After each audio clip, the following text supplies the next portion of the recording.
आपण अभ्यासत आहोत मानव निर्मित पदार्थ म्हणजेच मॅन मेड मटेरियल्स हा पाठ.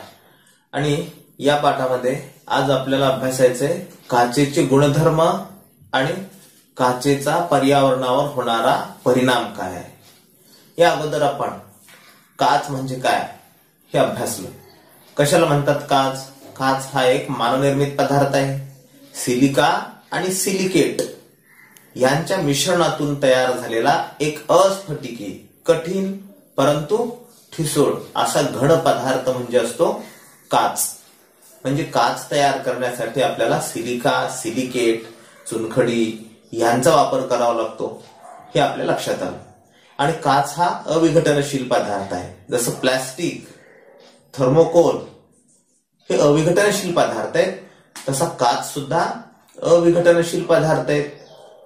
म्हणजे दिवसेंदिवस आपल्या दैनंदिन वापरामध्ये अविघटनशील पदार्थांचं प्रमाण वाढत चाललेलं आहे. आपण अभ्यासलं काच तयार करण्यासाठी तापमान द्यावं लागतं. साधारणपणे 1500 डिग्री सेल्सिअस पर्यंत तापमानाची वाढ करावी लागते किंवा हे द्रव रूपात रूपांतरित करावं लागतं. वाळू, सोडा किंवा मॅग्नेशियम ऑक्साईड अल्प प्रमाणामध्ये, चुनखडी यांचं मिश्रण तापवल्यानंतर किती डिग्री सेल्सिअस पर्यंत तापवतात? साधारणपणे 1700 डिग्री सेल्सिअस पर्यंत याला तापवतात. कशासाठी? त्याचं द्रव रूपामध्ये रूपांतर होण्यासाठी. वाळू, सोडा, चुनखडी आणि थोड्या प्रमाणामध्ये मॅग्नेशियम ऑक्साईड यांचं मिश्रण 1700 डिग्री सेल्सिअस पर्यंत तापवल्यानंतर त्याचं द्रव रूपामध्ये रूपांतर होतं. आणि मग यापासून जो तयार होणारा काच आहे, हा काच तयार करण्यासाठी उष्णता द्यावी लागते. उष्णता द्यायची म्हटल्यानंतर इंधनाचा वापर आलाच. आणि मग इंधनाचा वापर करण्यामधून काही पर्यावरणीय प्रश्न सुद्धा निर्माण होतात. आपल्याला माहिती आहे इंधनाचा वापर केल्यानंतर हवेमध्ये sulphur dioxide, nitrogen dioxide, carbon dioxide यासारखे विषारी वायू पसरतात. हा याचा विपरीत परिणाम आहे. परंतु काचेचे गुणधर्म आणि काचेची उपयोगिता लक्षात घेता काच हा प्लास्टिक आणि थर्माकोल यांच्या तुलनेनं थोडा कमी हानिकारक किंवा कमी घातक पदार्थ आहे असं आपल्याला म्हणण्यास वाव आहे.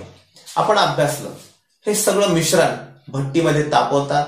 भट्टीमध्ये तापमान 1700 डिग्री सेल्सिअस पर्यंत द्यावं लागतं आणि 1700 डिग्री सेल्सिअस पर्यंत तापमान देण्यासाठी इंधनाचा वापर होतो. शिवाय इथं उष्णता जास्त होते या भट्टीमध्ये आणि म्हणून उष्णतेचा परिणाम भट्टीतल्या कामगारांच्या शरीरावर सुद्धा होतो. शिवाय याचं तापमान जर आपल्याला कमी करायचं असेल, साधारणपणे 850 डिग्री सेल्सिअस तापमानाला जर याला द्रवामध्ये रूपांतरित करायचं असेल तर याच्यामध्ये काचेचे तुकडे मिसळतात.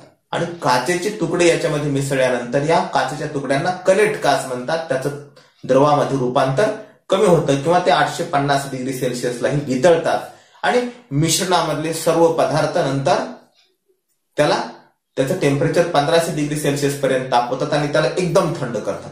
एकदम थंड केलं की त्याचं रूपांतर त्याला आपल्याला हव्या त्या साच्यामध्ये ओततात आणि मग त्याच्यापासून अस्फटिकी पदार्थ तयार होतो. स्फटिक तयार होत नाही एकदम थंड केल्यामुळे. आणि आपल्याला काच पाहिजे तशी काच तयार करता येते. पाहिजे त्या साच्यामध्ये आपल्याला टाकून त्याची काच तयार करता येते. आता काच पारदर्शक आहे, काच सुंदर दिसते. काचेची घरं, शीश महल म्हटल्यानंतर आपल्याला बरं वाटतं बघायला. खिडक्यांना मोठमोठी काच असल्यानंतर किंवा शहरामधली काच लावलेली दुकानं पाहिल्यानंतर आपल्याला मधलं दिसतं काचेमधून. म्हणून मोठमोठ्या वाहनांचे शोरूम असतील किंवा कपड्यांची दुकानं असतील तर बाहेरच्या प्रथमदर्शनी भागामध्ये काचेचा वापर केला जातो. इथं काचेचा एक महत्वाचा गुणधर्म आहे. कोणता गुणधर्म बरं काचेचा? काच पारदर्शक असते. हा काचेचा गुणधर्म महत्वाचा गुणधर्म आहे. आणि या महत्वाच्या गुणधर्माचा उपयोग करून वेगवेगळ्या ठिकाणी काचेचा वापर केला जातो. त्याच्यानंतर आता कोणताही मानवनिर्मित पदार्थ तयार करताना आपण पाहिलं प्लास्टिक, त्याचबरोबर थर्माकोल, मातीमध्ये देखील तुम्हाला म्हटलं होतं मातीमध्ये आहे का नाही हा अकार्यता गुणधर्म आहे. तसा काचेमध्ये देखील अकार्यता गुणधर्म आहे. अकार्यता म्हणजे काय? प्लास्टिसिटी. आपल्याला त्याला उष्णता दिल्यानंतर किंवा त्याच्यामध्ये पाणी मिसळल्यानंतर हवा तो आकार देता येण्याचा गुणधर्म म्हणजे प्लास्टिसिटी. आणि हा काचेमध्ये गुणधर्म आहे. म्हणून आपल्याला वेगवेगळ्या आकाराचे काचेचे भांडे तयार करता येतात. म्हणून दुसरा याचा गुणधर्म अकार्यता. त्यानंतर याची घनता काचेला एक वैशिष्ट्यपूर्ण घनता आहे. याच्या एकक आकारमानामध्ये सामावलेलं त्याचं वस्तुमान म्हणजे असते घनता. आणि काचेमध्ये साधारणपणे 60% वाळूचं प्रमाण असतं.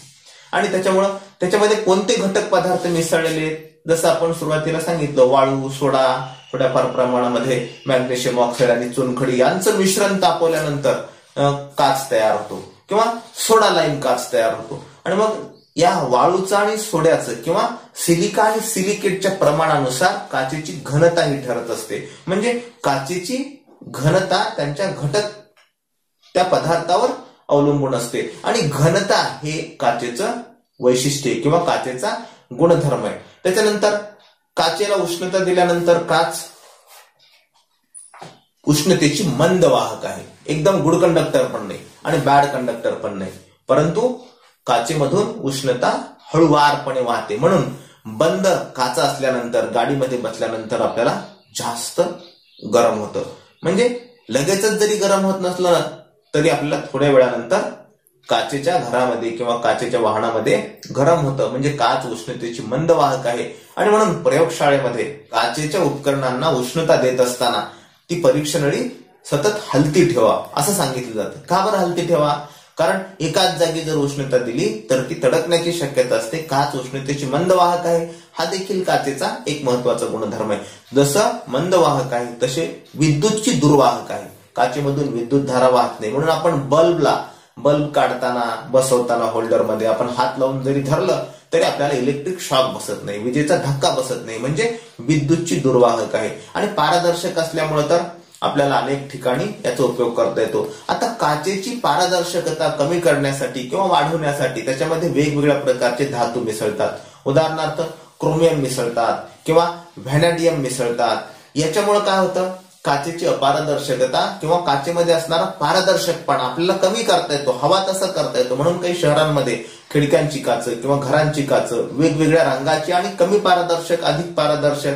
आता काही खिडक्यांना काच असतात, बाहेरचं आपल्याला दिसतच नाही. म्हणजे त्याच्यामध्ये वेगवेगळ्या प्रकारचे धातू मिसळून किंवा वेगवेगळ्या धातूंच्या ऑक्साईड मिसळून त्यांचा अंतर्भाव केल्यानंतर मोठ्या प्रमाणामध्ये आपल्याला काचेमधून प्रकाश शोषला देखील जातो.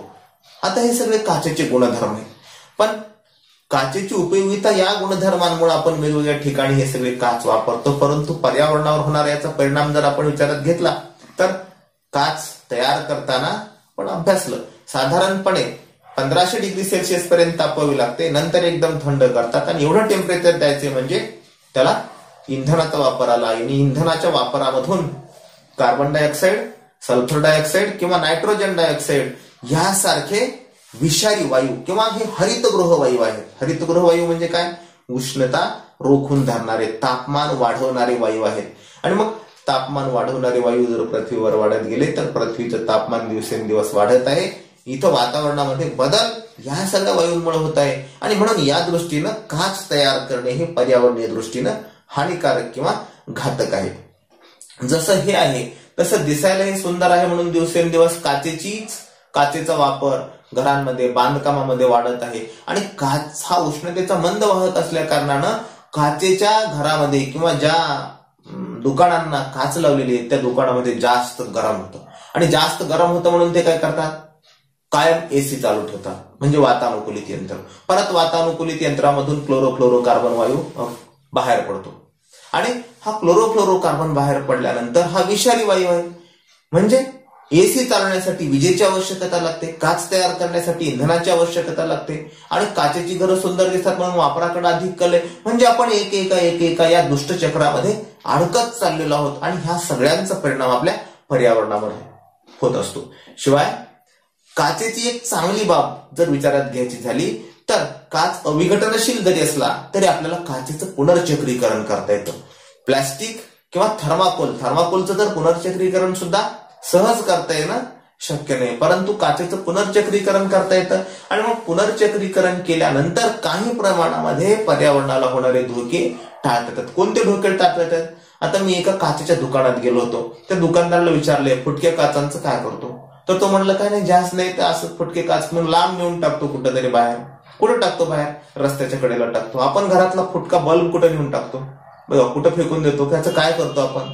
याच्यावर प्रक्रिया करतो का? काही नाही करत. म्हणजे घरामधल्या फुटलेल्या काचा आपण कुठेतरी अडगळीच्या जागी किंवा एखाद्या दाट जंगलामध्ये किंवा पाण्यामध्ये फेकून देतो. पाण्यात सांगितलं त्या काचेच्या दुकानदारांनी पाण्यात टाकून देतो. अरे पाण्यात टाकल्यावर पाण्यात कोणी नाही का?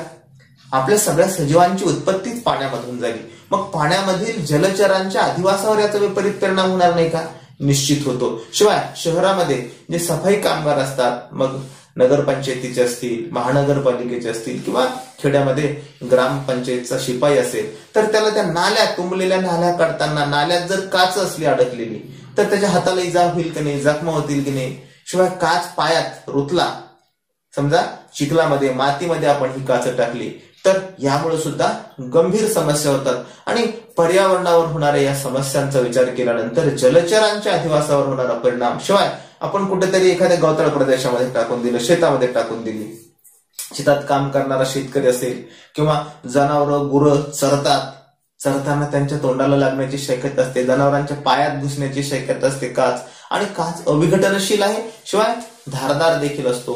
काचेचे विपरीत परिणाम या सगळ्या गोष्टींमुळे आपल्या आजूबाजूच्या पर्यावरणावर होतात. आणि पर्यावरणामध्ये विषारी वायू निर्माण झाल्यानंतर ही विषारी वायू श्वासावाट इतर प्राण्यांच्या श्वसन नलिकेमध्ये किंवा फुफ्फुसापर्यंत जाऊन पोहोचतात.